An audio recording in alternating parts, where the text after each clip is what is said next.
Assalamualaikum warahmatullahi wabarakatuh. Welcome to my video.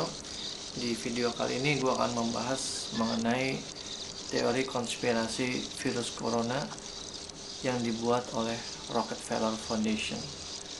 Nah, ini gue udah ada sebuah sumber ya yang gue baca dari Hobbs JD ya mengenai skenario COVID-19 atau COVID-19, yaitu skenario Rockefeller Foundation dan Global Business Network pada tahun 2010.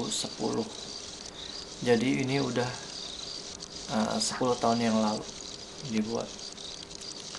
Menunjukkan bahwa ada 8 tahapan wabah mematikan termasuk COVID-19 yang tiap tahapannya persis dengan dunia saat ini, khususnya yang terjadi di negara kita yaitu Indonesia. 8 tahapannya apa aja? Ini dia. Yang pertama adalah ada wabah flu yang sangat mematikan seperti sekarang virus corona. Kalau bicara tentang wabah flu itu dari sebelumnya udah ada flu burung, lalu MERS, dan sekarang nih wabah flu yang paling cepat menular dan yang sangat ditakuti yaitu virus corona. Oke. Lalu yang kedua, ekonomi lumpuh. Ya kan? Sekarang gimana ekonomi bisa maju? Ya, PSBB, social distancing. Toko-toko pada tutup, nggak boleh berkerumun. Ya kan? UKM ya otomatis tutup. Industri mati. Ya, industri kan juga berkerumun. Di pabrik, orang nggak bisa membuat sesuatu. Atau home industry mungkin dalam satu rumah terdapat beberapa karyawan, nah itu mati juga. Rantai supply hancur, jadi nggak ada lagi supplier tuh, karena industrinya nggak ada, ya udah berhenti gitu. Terus toko-toko dan kantor tutup, karyawan jadi pengangguran ya. Toko-toko tutup, mall-mall tutup ya kan, otomatis si pegawai mall, ada yang pegawai bulanan mungkin, ada yang pegawai harian, yaitu jadi diberhentikan atau dirumahkan, termasuk karyawan-karyawan yang ada di kantor gitu, dirumahkan sampai wabah ini hilang dan perekonomian kembali pulih. Yang keempat, Amerika Serikat terdampak. Cina mengawali lockdown dan bisa sembuh dari wabah. Keberhasilan Cina dengan lockdownnya dengan tujuan agar negara-negara di dunia meneladani lockdown seperti di Cina.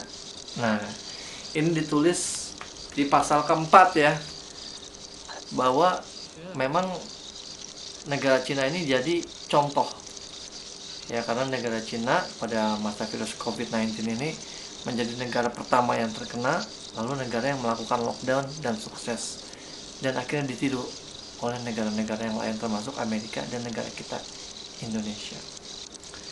Lalu yang kelima, penduduk dunia diharuskan pakai masker ya, dan cek temperatur di suhu pintu masuk. Nah, ini udah terjadi nih, kita sudah melewati masa PSBB dan sekarang mau new normal.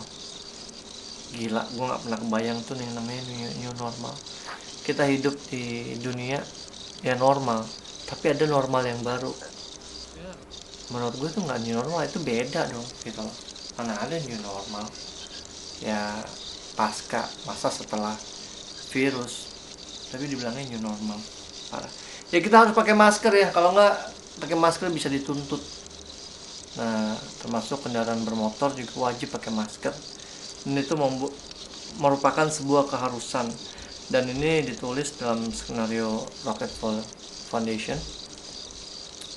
Lalu yang keenam, kontrol otoriter terus berjalan dan terus ditingkatkan walau wabah telah hilang.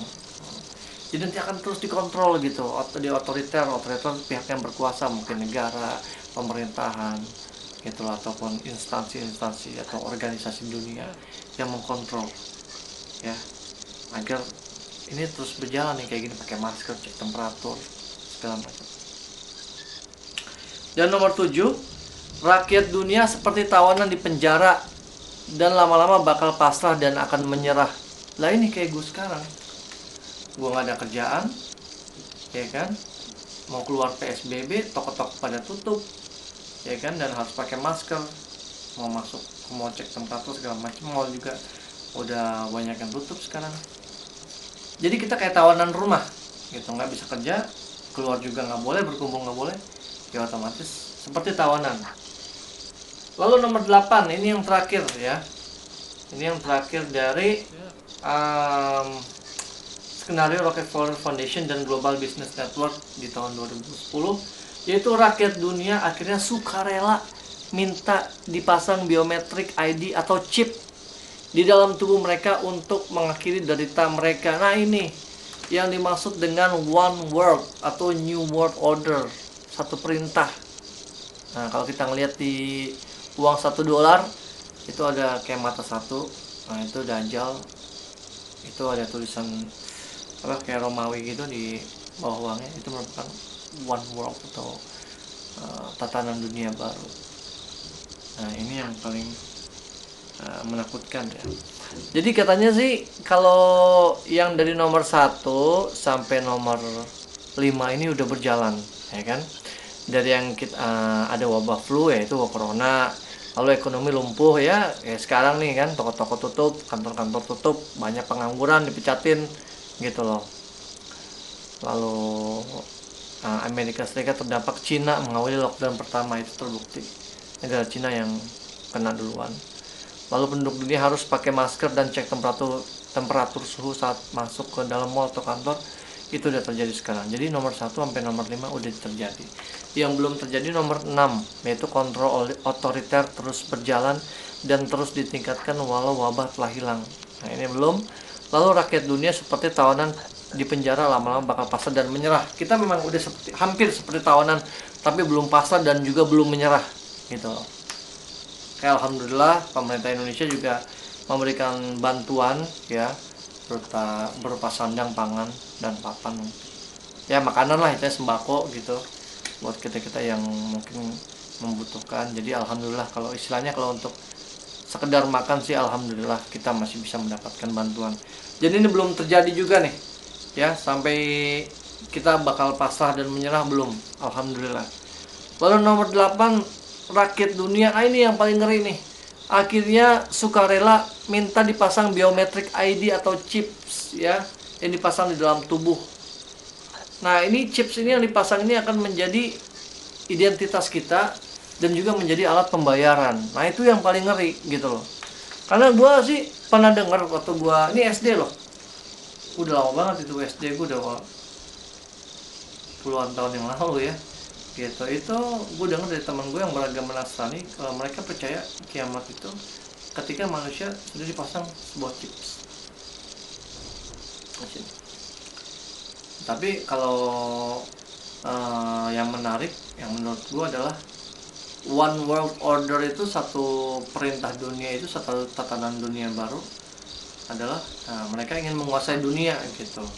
Terbukti dengan mereka membuat satu mata uang di Eropa, yaitu euro. Itu udah berhasil berarti.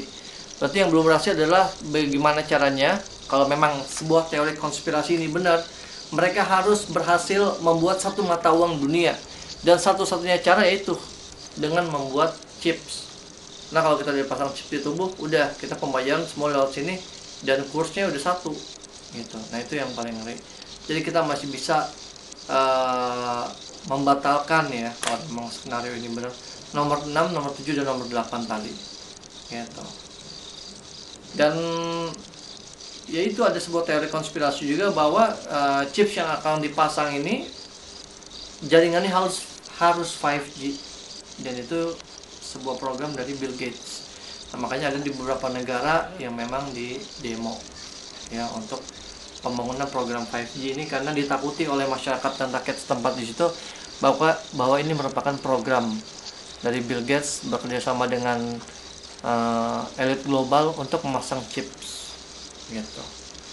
Jadi semoga aja nomor 5, 6, 7, dan 8 tadi nggak terrealisasi dan kita kembali hidup seperti normal ya, normal yang normal gitu, normal nggak aneh. Menurut gua nih new normal nih normal yang aneh. Gimana menurut kalian mengenai apa yang baru aja gue omongin? Apakah skenario Rockefeller ini itu merupakan sebuah teori konspirasi yang benar, atau ini hanya kebetulan semata? Tulis di kolom komentar. Thank you for watching my video. Sampai jumpa lagi di video gue selanjutnya. Assalamualaikum warahmatullahi wabarakatuh.